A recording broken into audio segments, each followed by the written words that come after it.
Magnolia Bowl, right? I was looking at the point spread right now. I think Ole Miss is a 1.5 point favorite. So there's not a clear favorite right now. Both teams are, ranked in the top 15. Again, my key word for the week as we dive into these matchups: separation. Both teams are undefeated coming into conference play.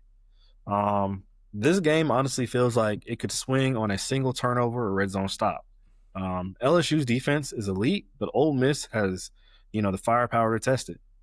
If Chambliss, the quarterback for Ole Miss, if he can keep his composure and Dewan Lacey gets going, the Rebels could pull off a win at home.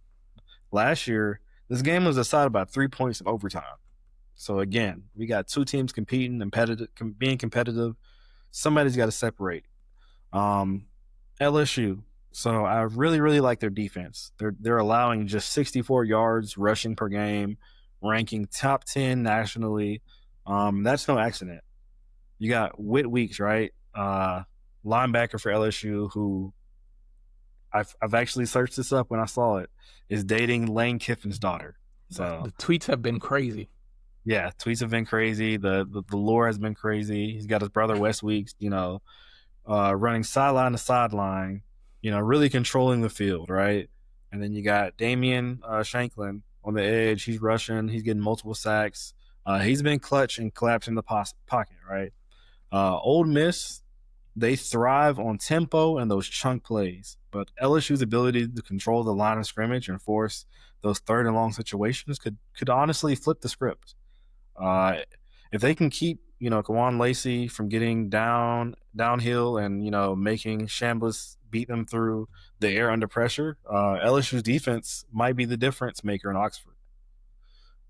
On the offensive side of the ball for LSU, this game, this team is a high performance engine that hasn't quite hit its top gear yet, but when it does, it's dangerous. So Garrett Nussmeier, he's the centerpiece of the offense. He's a quarterback, with NFL arm talent and a knack for threading those tight windows.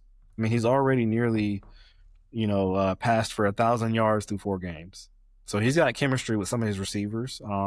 Got some brewing with the wide receiver Aaron Anderson, who's, quietly become the Tigers' most reliable receiver this year, even if the touchdowns haven't followed yet. But the real key this week is, in my opinion, Caden Durham. LSU's run game has been a little bit underwhelming, and if Durham can keep going against Ole Miss's defense that's nearly giving up 200 yards on the ground per game, it opens up the playbook. LSU doesn't need to be too flashy. They need to be efficient. They need to be balanced and ruthless in the red zone. If they find that rhythm, it'll be tough to stop in Oxford. On the other hand, you have Ole Miss. So Ole Miss comes into this matchup, with a split personality. They're very explosive on offense, but they're very vulnerable on defense. So let's start with the fireworks. Again, I mentioned the quarterback, Trinidad Chambliss. He's a transfer from a D2 school, and he turned into an SEC sensation so far.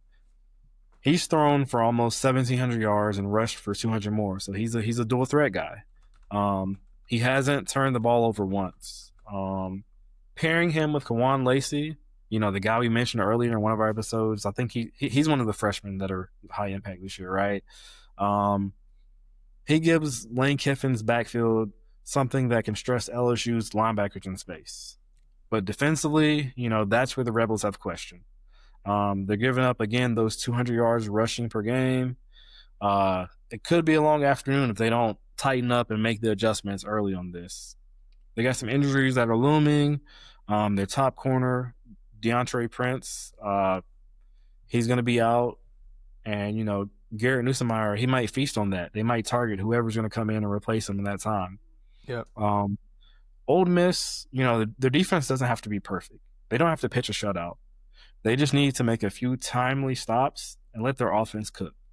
So again, in summary, I'm going to say the keys to win this game for this one: LSU must establish the run and show their dominance there if they want to win. And the keys for Ole Miss, their quarterback and their offense has to stay turnover free, and they have to exploit LSU's moderate and modest pass rush. from from that synopsis and from that overview, Mash, who are you picking for this one? Oh, I go first, huh? Okay, let's see. I want to, LSU did look more. I did like them better after like that Clemson win, but Clemson has been a disappointing team, and so I don't know. You kind of have to discount LSU's performance so far this year. On the other hand, I understand Trinidad Chambliss. He came in for Austin Simmons after he got hurt. I understand his background, D2 transfer and all that sort of stuff, but he's been looking good. But Hmm. I'm curious. I was looking up some stats here, but I don't think Trinidad Chambliss has seen. I always want to say Trinidad James. Trinidad Chambliss hasn't seen a defense like LSU's, and LSU has played whoever they've played, but I think Trinidad Chambliss won't be able to keep up with LSU. I think LSU will be able to overpower and especially take advantage of that inexperience. I've got LSU in this one.